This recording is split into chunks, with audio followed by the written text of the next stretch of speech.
Močiute, girdi, žiūrėk, aš tu noriu per telefoną kažką... Vaikeli, tu nusiščiaudėjai, tu susirgai, kur tu čia peršalai?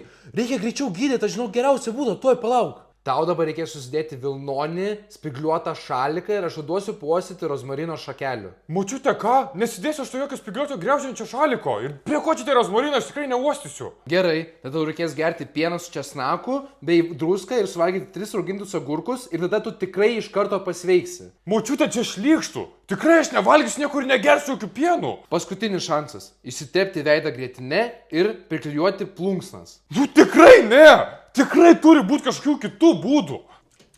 Aus, Julė. Lukai, kur tu dar laukėjo vaikščiai su skaudančia gerklė?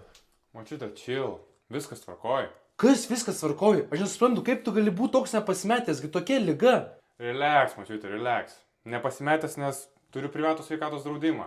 Vakar po mūsų pokalbio iškart turėjau nuotolinę konsultaciją su gydytoja. Sakė ramu, all good. Išrašė medaus pastilių ir tiek.